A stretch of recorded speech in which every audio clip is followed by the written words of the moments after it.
Waiting, I hate waiting. You probably do too, and I know that because we live in a world that constantly yells, the quicker, the better. I used to sell stuff on eBay, but then Amazon changed the world when it offered free next day shipping on anything in their warehouse, and it killed my little business. Killed everything, because now the expectation became, I want that, and I need that here right now, and then they came out with Amazon Now, and that 2-hour window thing. Well, it first came out, I used to order stuff at people's houses when I was over at their house, just so I could get packages delivered to freak them out. K-Cups let you have coffee instantly, Netflix, Hulu, you can watch an entire season of a show in one sitting. Back in the old days when I grew up, you'd have to wait an entire week for the second episode of a show on normal TV, and if you wanted to rewatch something, you had to remember to set your VCR to record and make sure nobody else touched the TV.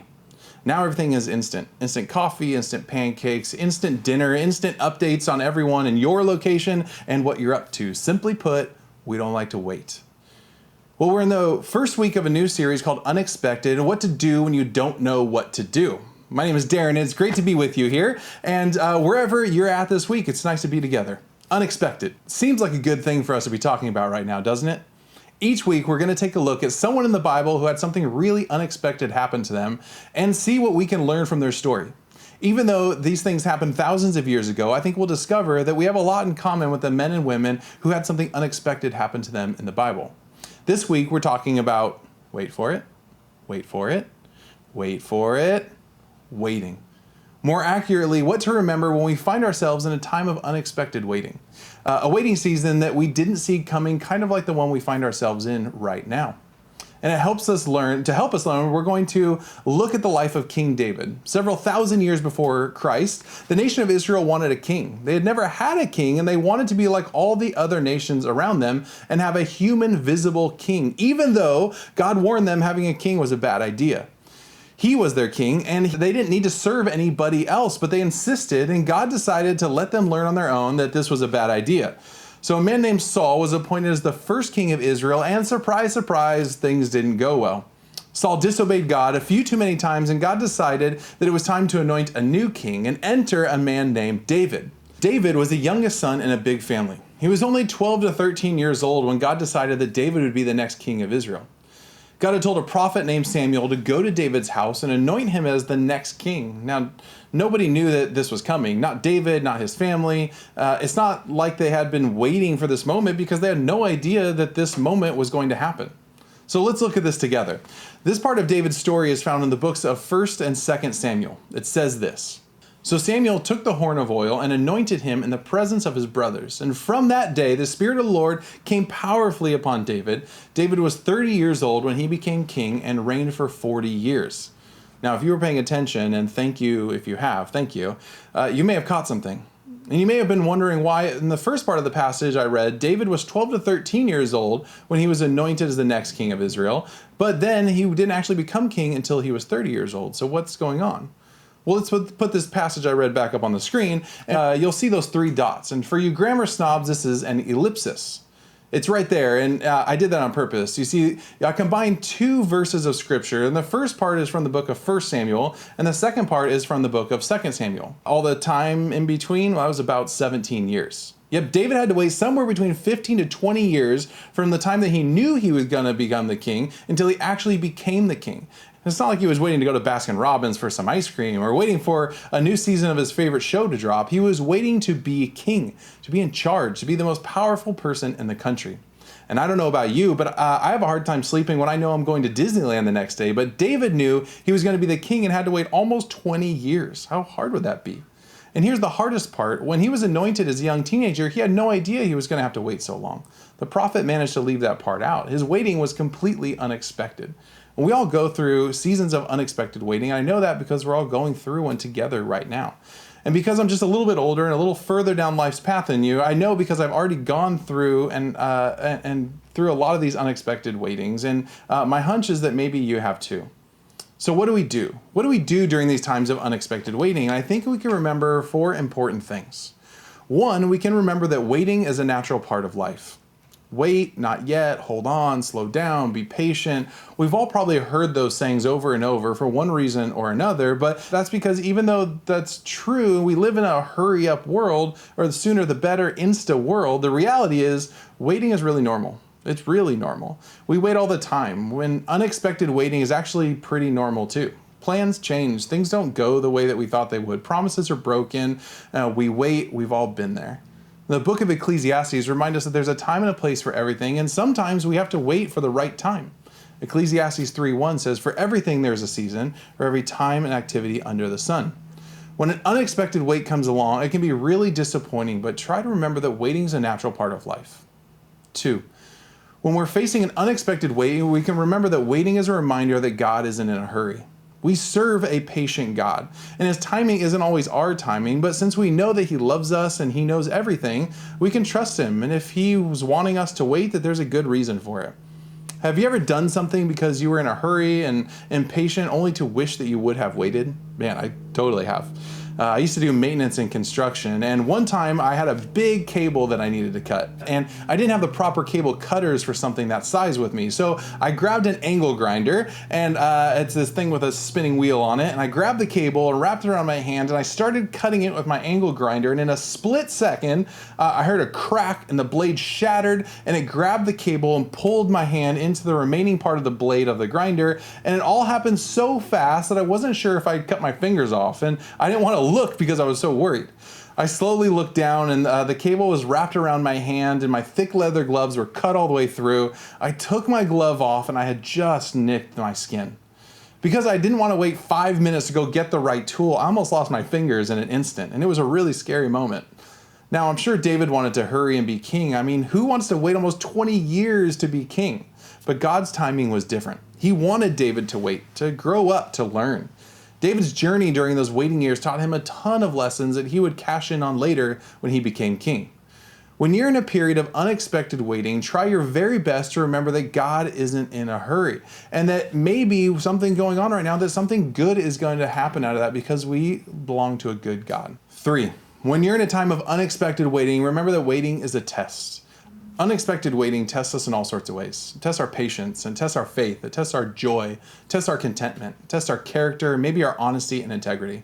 The test may look different depending on how long we have to wait and for what, but you'll want to pass the test. During this time of unexpected waiting, David got tested in all sorts of ways. And the biggest, well, glad you asked.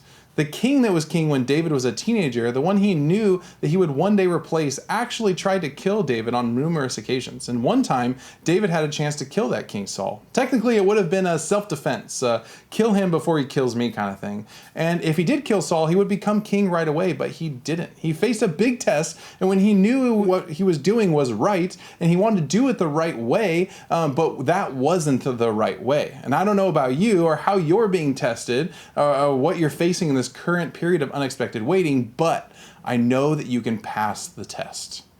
Finally, number 4, when you're in a time of unexpected waiting, remember that waiting is an opportunity. I've learned over the years that waiting, especially for longer than I thought I'd have to, is an opportunity for all kinds of awesome things to happen. It's an opportunity for me to grow in areas like patience. And the longer the waiting period, the bigger the opportunity becomes. The unexpected waiting season that we're in right now is a long one, but it's full of opportunities. And you have an unexpected amount of time to spend doing all sorts of unexpected things. Think about it. You could learn a new skill like cooking or playing guitar. You can write handwritten notes to family and friends. You could read a new book series or spend time reading God's word and praying. You could think of creative ways to turn these lemons into lemonade, and everybody loves lemonade. Like me, I love lemonade. So send some lemonade to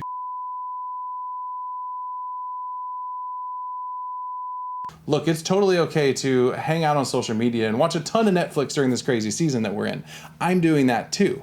But this is a once-in-a-lifetime opportunity. So take advantage of this opportunity to do something for yourself or others that you don't normally do during this time, or maybe that you wouldn't normally do on your own. Unexpected. I love the title of this series because life is full of unexpected moments. Right now, we're doing some unexpected waiting, and you'll make it. We'll be okay. We're going to be in this thing together, but let's make the most of it. And that brings me to our thought for the week. We are waiting, so let's make the most of this moment. Bye, everybody. Thanks for joining us this week.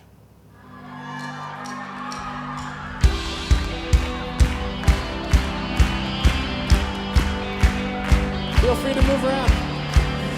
This is no performance, Lord, I pray to worship. Empty words I can't afford. I'm not chasing feelings. That's not why I'm singing. You're the reason for my song. Come on, church, here we go! And I only wanna sing. If I sing with everything, if I sing for you, my King. Whoa, I can't imagine why I would do this all for high, 'cause it's all to lift you high. Whoa. 1, 2, 3, jump!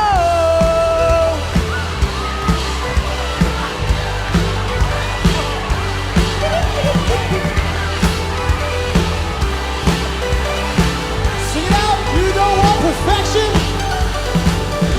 You don't want perfection, just my soul's intention. All I have is what I'll give. And more than a song that lasts a moment, I live my life full of honest worship. If I'm here to sing, then I'll sing with purpose. All Come on now, don't sing it to us. Don't sing it to friends, sing it to him. Now, I only wanna sing. If I sing with everything, if I sing for you, my King. Whoa, I can't imagine why I would do this all for high, 'cause it's all to lift you high.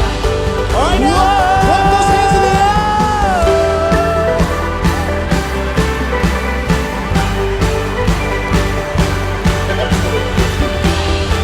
I want this group to go crazy around here. Here we go. 1, 2, 1, 2, 3, jump!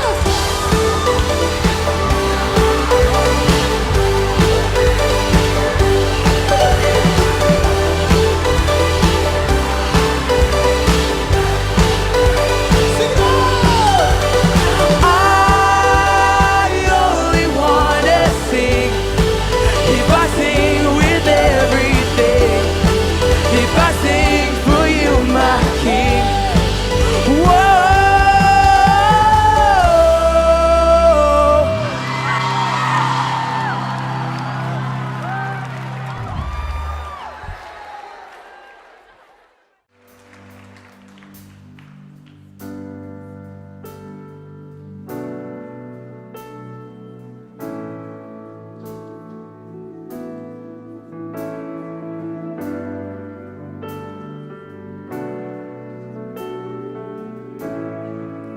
You give life, you give life, you are love, you bring light to the darkness, you give hope, you restore every heart that is broken, and great are you, Lord. It's your breath. It's your breath in our lungs. So we pour out our praise. We pour out our praise. It's your breath in our lungs. So we pour out our praise to you only.